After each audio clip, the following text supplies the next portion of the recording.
어머, 여긴 또 어디야? 너무 처음 와봐 이런데. 집 나갔다 들어온 동생 보자마자 삥 뜯냐? 그래도 하루 종일 생시하느라고. 너 누나 아방이신 마당에 던져불.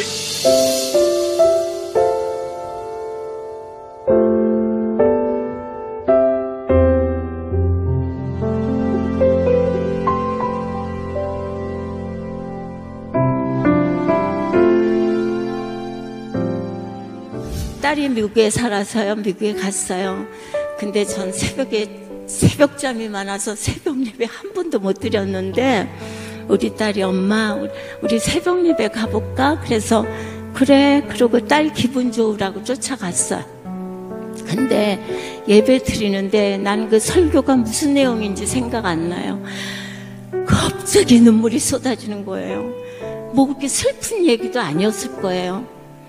너무나도 흐느껴 울었어요. 막 도대체 이게 무슨 일일지. 그리고 그렇게 울었어요. 울기만 하 사람들이 무슨 슬픈 일이 있나 할 정도로. 근데 그게 하나님을 만난 일이었어요. 나중에 생각하니까 눈물이 쏟아지는데 마음에 막 기쁨 같은 게 있었어요. 그래서 나중에 우리 딸한테 그러니까 하나님이 엄마를 만나주셨구나 그러더라고요. 저는 나이가 많고 어릴 때부터 교회 다녔지만 하나님을 그때까지 못 만났었나 봐요. 그런데 그렇게 눈물이 쏟고 눈물 쏟는 만큼 여기서 막 이상하게 기쁨 같은 게 있었어요. 여러분들도 그런 거 경험 꼭 있으시길 바래요. 네. 어떻게 하다 택시 탈 때 있잖아요. 그럼 하나님의 얘기가 하고 싶어 죽겠어요 아주 그냥. 근데 덮어놓고 말하면 이제 김혜자니까 제가 참 되게 반가워하세요. 그럼 어떻게 기회를 봐서 얘기를 해야 된대요. 저기 있잖아요. 고스톱에 걸려서 서 있을 적에 왜요? 그럼 저기 하나님 얘기해도 돼요? 물어요. 그러면 이제 웃음 나나 봐요. 그분은 웃으면서 하시고 싶으면 하세요. 그런다. 그럼 막 해요. 내가 아는 하나님에 대해서 막 하면서 근데 너무나 신기한 건요. 고스톱에 걸리잖아요. 빨간불 들어와서 그 차가 섰을 때만 얘기해요. 막 달릴 때 얘기하면 또 내 얘기 때문에 사고 날까봐. 근데 어쩜 이렇게 빨간불이 많이 들어오는지요? 저는요, 하나님 진짜 살아계신다. 내가 하고 싶은 얘기 다 할 때까지 빨간불에 걸리는 거예요. 여기 가서 또 빨간불. 저는 그럴 때마다 하나님은 정말 살아계신다. 그걸 너무나도 느꼈어요. 나의 힘이 되신 여호와 하나님, 당신을 사랑합니다. 내 삶은 때론 불행했고 때론 행복했습니다. 지금 삶이 힘든 당신은 이 모든 걸 매일 누릴 자격이 있습니다. 후회만 가득한 과거와 불안하기만 미래 때문에 지금을 망치지 마세요. 오늘을 살아가세요. 눈이 부시게. 당신은 그럴 자격이 있습니다. 누군가의 엄마였고 누이였고 딸이었고 그리고 나였을 그대들에게 이 말을 꼭 하고 싶었어요. 감사합니다.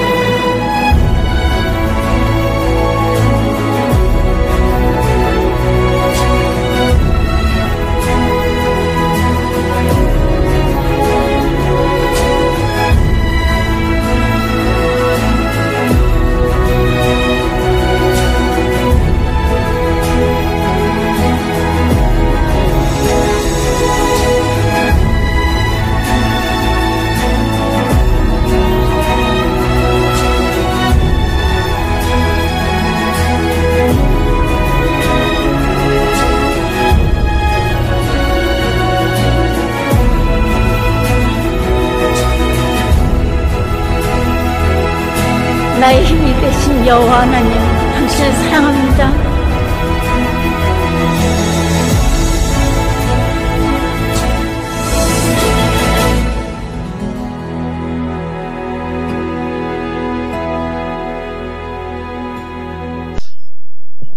사람들이 일평생 꿈을 꾸고 또 추구하는 바람 이상이 있다면 그것은 무엇일까요? 그것은 행복입니다. 행복이라는 열차를 한번 타보는 것이죠. 그러나 대부분의 사람들이 실제로 타는 열차는 행복의 열차가 아니라 겉으로 행복이라 불리는 불행의 열차를 타고 목적지가 어딘지 모르고 달려가고 있는 것입니다. 이렇게 가다 보면 인생의 종착역은 불행일지도 모르죠. 왜 행복은 손에 잡히지 않을까? 왜 행복 열차를 타지 못하는 것일까? 여러분 한번 생각해 보시기를 바랍니다. 자, 왜 많은 사람들은 행복하지 못할까? 다음과 같은 몇 가지를 한번 생각해 보도록 하겠습니다. 그 첫 번째는 인생을 방향이 아니라 속도로 살기 때문인 것입니다. 자, 인생을 방향이 아니라 속도로 살아가기 때문이다 그랬습니다. 인생은 점점 빨라져가고 있죠. 속도가 있게. 공부도 빨리빨리, 졸업도 빨리빨리, 사업도 빨리빨리, 성공도 빨리빨리, 그리고 예배도 짧게 빨리빨리, 설교도 20분을 넘지 않게 빨리, 이렇게. 이 속도가 행복이라고 착각하는 것입니다. 그런데 이 속도는 아주 위험하죠. 자동차나 기차, 이게 속도를 내게 되면 속도를 내면 쾌감도 있고 기분도 참 좋습니다. 그러나 사고를 내기가 쉽죠. 앞으로 계속 전진만 하게 되면 가족도 이웃도 사랑하는 사람들도 돌볼 겨를이 없습니다. 바쁘기 때문이죠. 속도에는 브레이크가 필요합니다. 브레이크 없는 속도는 파멸하기가 쉽죠. 자, 여러분, 속도보다 훨씬 더 중요한 것은 뭘까? 방향입니다. 올바른 방향으로 가는 것이죠. 이 올바른 방향이라고 하는 것은 인생의 목적입니다. 하나님께 주시는 꿈과 비전, 철학과도 같은 것이죠. 이 속도는 행복을 주지 않고 불행을 줍니다. 참 우리가 꼭 맞는 다른 방향으로 나갈 때 행복한데 또 평안함을 얻게 되는데 시간이 지나면 지날수록 빠른 속도는 우리에게 후회와 절망을 줍니다. 사랑하는 여러분, 왜 많은 사람들이 행복하지 못할까요? 두 번째로 생각해 볼 수 있는 것은 인생을 의미나 가치가 아니라 성취로 살아가기 때문입니다. 인생을 의미, 가치에 초점을 둬야 되는데 성취에 초점을 두기 때문이죠. 성취. 사람들은 빨리 성취하려고 애씁니다. 성공하려고 애쓰죠. 더 많은 일, 더 큰 일을 하려고 합니다. 돈을 많이 모아가지고 재벌이 되고 유명해지고 성공하고 매스컴에도 나오고 누리고 재미있게 살고 이렇게 싶어합니다. 그런데 여러분, 이렇게 빨리빨리 성공하게 되면 잃는 것이 너무 많죠. 뭘 잃어버릴까요? 건강을 잃고 친구를 잃고 자녀들은 타락을 하고 가정은 깨지고 허무와 절망 속에서 후회하면서 인생을 살게 되는 것입니다. 속도보다 중요한 것은 올바른 방향입니다. 많은 성취보다 훨씬 더 중요한 것이 뭘까? 의미예요. 의미고 가치가 너무너무 중요한 것이죠. 자, 많은 사람들이 왜 행복하지 못할까? 이 세 번째 이유는 따라하세요. 인생을 감동이 아니라 쾌락으로 살기 때문이다. 자, 여러분, 대부분의 사람들이 성공하고 돈을 벌면 어떻게 될까요? 쾌락을 추구합니다. 술을 먹죠. 나중에는 마약까지 먹게 되고 도박을 하고, 그리고 겉모습을 막 꾸며요. 명품으로 도배를 하려고 합니다. 자, 여러분, 속도는 쾌락을 줍니다. 성취도 쾌락을 줍니다. 그러나 쾌락은 순간적인 잠시잠깐의 기쁨과 위로를 주고는 바람처럼 휑하니 우리 곁에서 떠나갑니다. 허무감이 남죠. 무의미한 허탈과 절망의 썰물처럼 빠져나갑니다. 점점 인생은 어떻게 될까요? 메말라갑니다.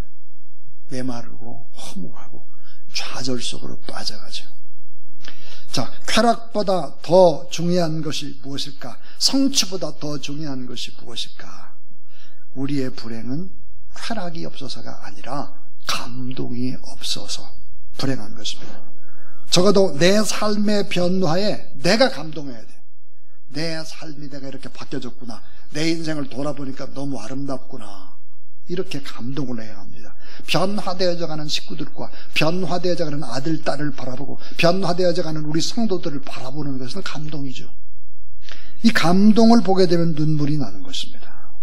아무리 어려워도 가난해도 또 병을 얻었다 할지라도 목적이 맞고 방향이 맞고 의미가 있고 가치가 있으면 감동은 따라오는 것입니다. 집사님 한 분이 제가 설교 준비를 하고 있는데 동영상을 보내왔습니다. 이 집사님은 아주 결혼을 하시고 난 다음에 한 20년이 넘어서까지 자녀가 없었습니다. 그래서 하나님 앞에 참 많이 기도했죠. 우리 교회에서도 기도하시고. 그런데 이제 하나님이 정말 기적적으로 아들을 주었습니다. 그 아들이 잘 자라서 초등학교 4학년이 됐어요. 자, 그래서 이제 얼마나 신앙이 아이가 좋은지 금요 심야 때 이제 찬양을 하고 또 뜨겁게 기도하고 난 다음에 사람들이 다 나갔습니다. 불은 꺼져 있는데 이 아이가 혼자서 음악을 들으면서 찬양을 들으면서 하나님 앞에 두 손 들어서 막 찬양하는 그 뒷모습을 찍어서 저한테 보내온 것입니다. 문자가 이렇게 왔습니다. 하나님이 주신 아들이 너무너무 예뻐요. 성전에서 기도한 모습을 보면 지금 물질에 쫓겨도 아들을 주신 하나님 때문에 감사해서 눈물이 납니다. 이렇게 왔어요. 제가 또 문자로 답을 했습니다. 아드님이 신실한 주님의 아들로 훌륭한 신앙인으로 잘 자라가기를 제가 기도하겠습니다. 그랬더니 또 문자가 왔어요.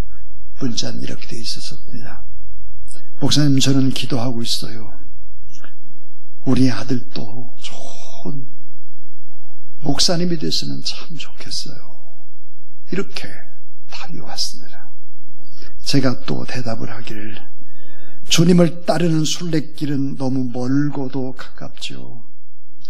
집사님께서 많이 외로우실 텐데 목회자를 준 엄마 아빠도 포기해야 될 것이 너무너무 많을 텐데요. 이렇게 제가 답을 보냈습니다. 사랑하는 여러분, 많은 사람들이 왜 행복하지 못할까? 감동이 없어서 그렇습니다. 감동.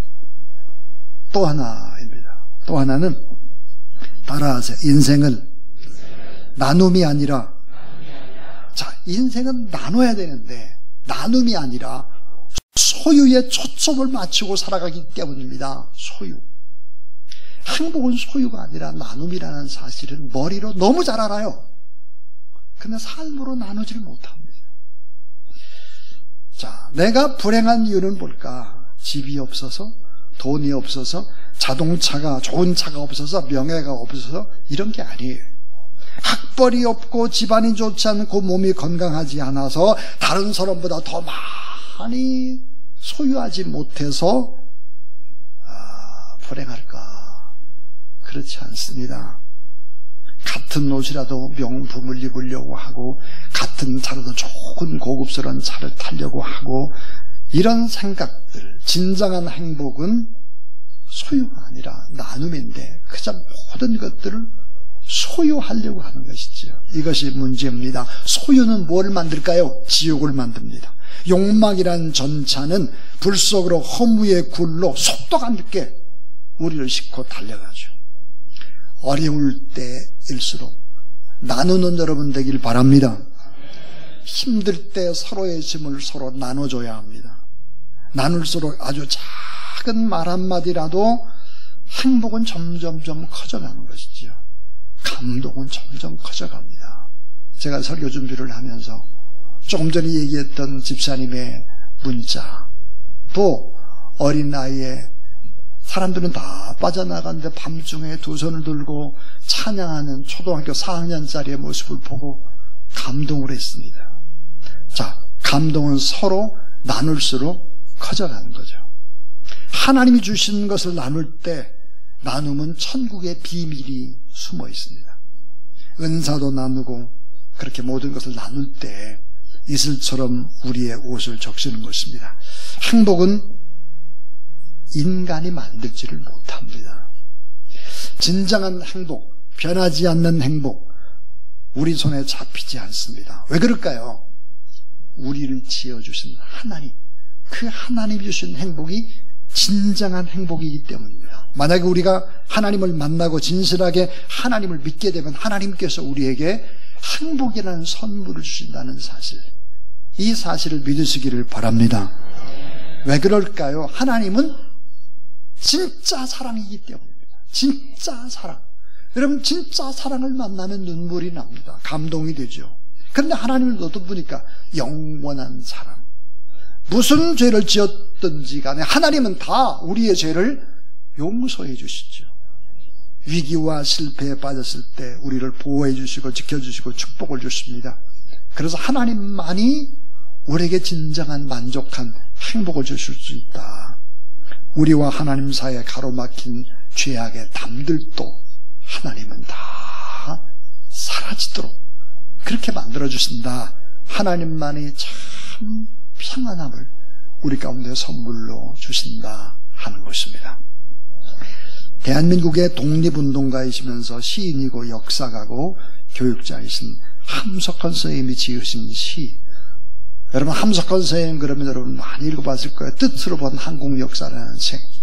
함석헌 선생님이 쓰신 시 가운데 그 사람을 가졌는가라는 시, 이 시를 통해서 친구 없는 외로움을, 그리고 참된 친구에 대한 갈증과 갈망을 가슴 시리도록 생생하게 묘사한 시가 그 사람을 가졌는가라는 시입니다.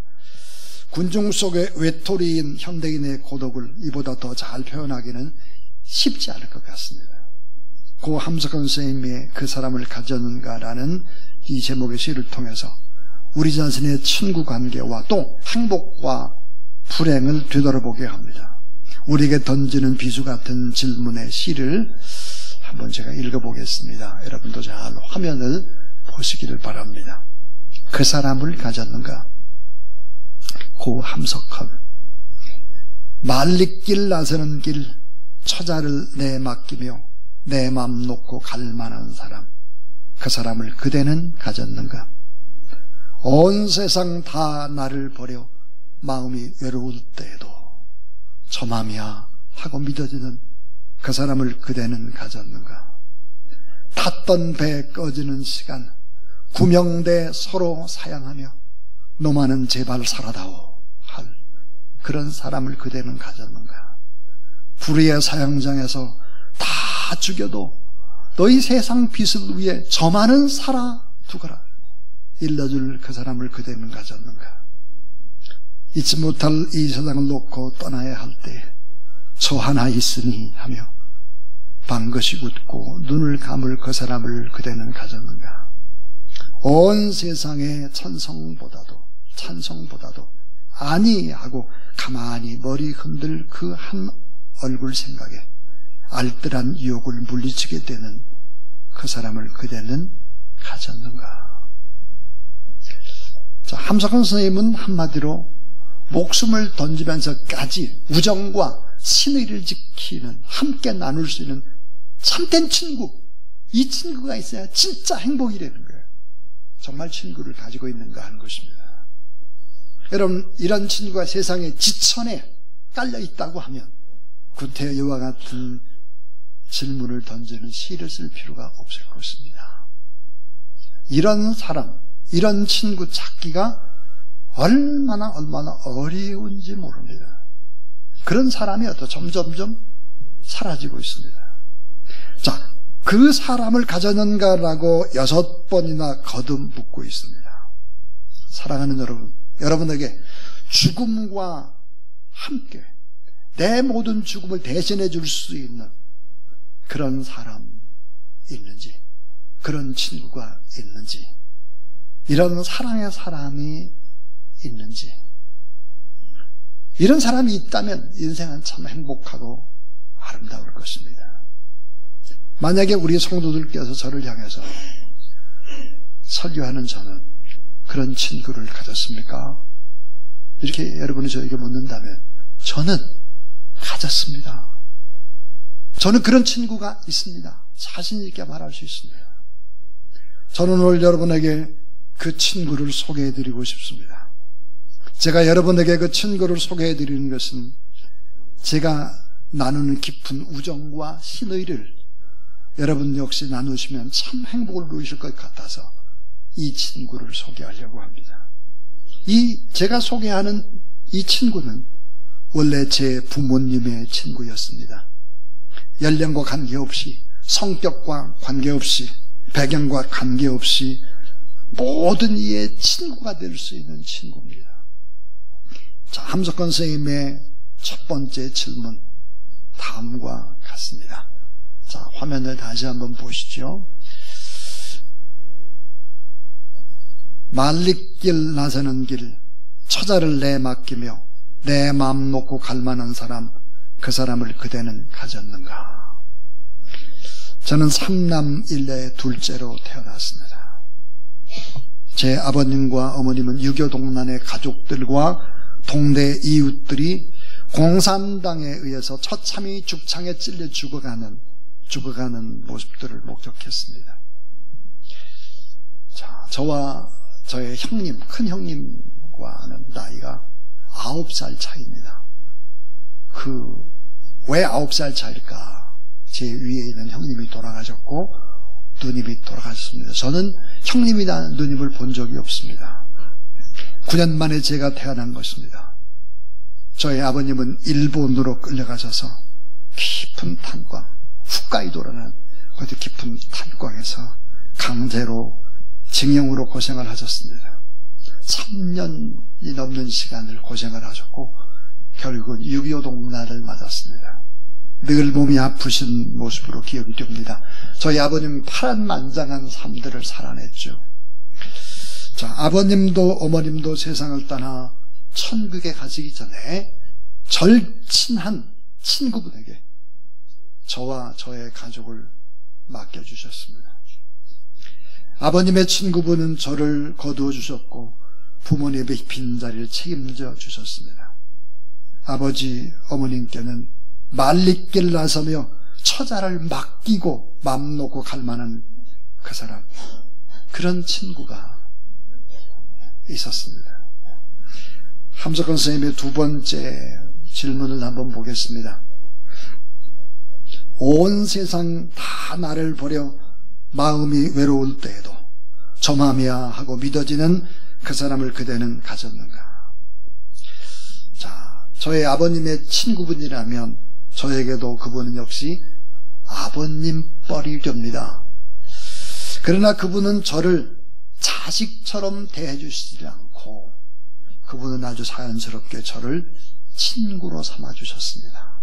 그래서 우리는 백년지기처럼 절친한 친구가 됐습니다. 제가 계속되는 좌절과 절망 속에 고독의 신혼 속에서도 홀로 몸부림치며 자학하고 스스로 목숨을 끊으려 할 때도 그분은 저의 곁에 계셨습니다.